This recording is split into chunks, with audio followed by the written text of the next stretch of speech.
Hello, everyone. God bless you, and I'm so glad that I can share something from the Bible to you. And this is in 2 Corinthians chapter 5 and from verse 17. It says, "Therefore, if anyone is in Christ, he is a new creation. The old has passed away. Behold, the new has come." Ah, this is so beautiful. Okay, so I am a new creation. God saved me and he made me into to be a new creation, and the old things are gone. And yes, maybe you think about the things that was before you got saved and before you accepted Christ. But no, everything, the old things, the old me. And sometimes it comes up. Maybe I would be very happy if it's only sometimes, but many times it comes up. The old man, the old me, and that's not a pleasant person. but it's gone. This is not who I am anymore, and and I am a new person. The new has come. And let's not remember the old. Let's not remember. And when we look at each other also, let's not remember the old. Okay, we need to forget, and we need to forgive, and we need to forget and not remember the old. And yes, verse 18, all this is from God, who through Christ reconciled us to himself and gave us the ministry of reconciliation.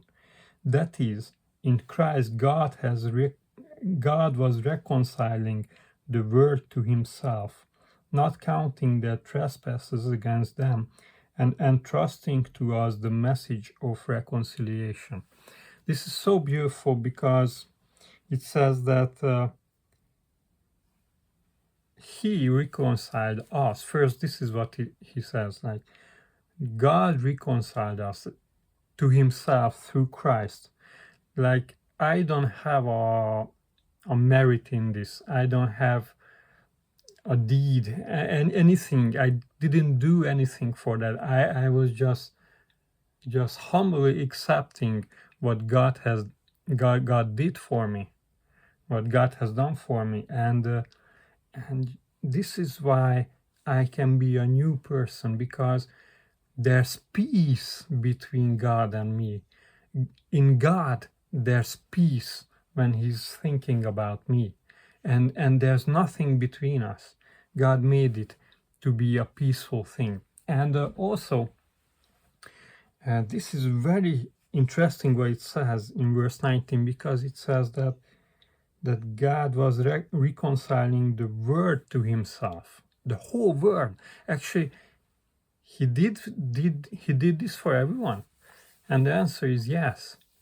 He reconciled the whole world. But of course, the big question is that who will receive this gift? Who will receive everything that God has done for him? Okay. And then verse 20, and this was the verse that I really wanted to share.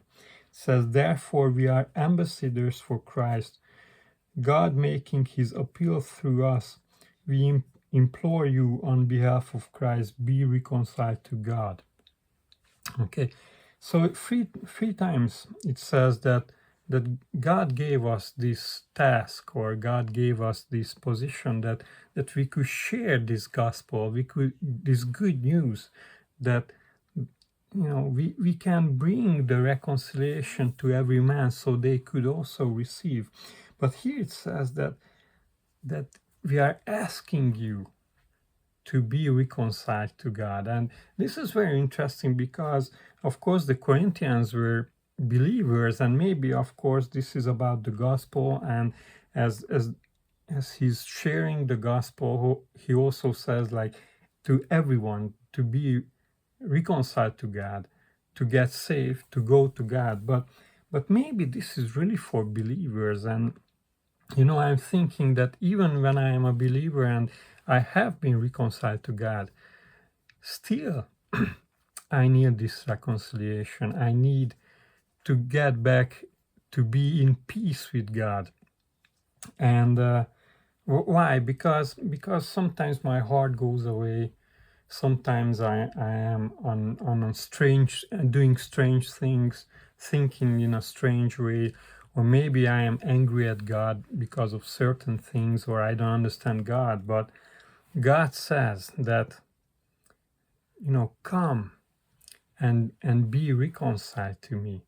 When there's this thing in your heart that is against God, just release it. Just be in peace and be reconciled to God. Okay, and of course, Jonah comes in our minds that Jonah, who was a believer and he was a prophet, still he was angry at God, and he had a problem with the things, how God did things, and what was his plan, and how God showed mercy, and Jonah had problems with God. And all the way, if you are reading his book, even when he went and he did what God was asking, still in his heart there was this hardness towards God. And hey, Jonah, you need to reconcile with God, and you need to get back to the peace what actually he brought in our life. Okay, so God bless you and have a lot of peace in your life, especially with God, because this is the very important thing in our lives, that we would be in peace with God, not just as what he did, and as we became believers we were reconciled and we have peace with God, but also in my daily life, in every minute I would have a peace with God and a fellowship with God, because God called us to be in fellowship with him. God bless you.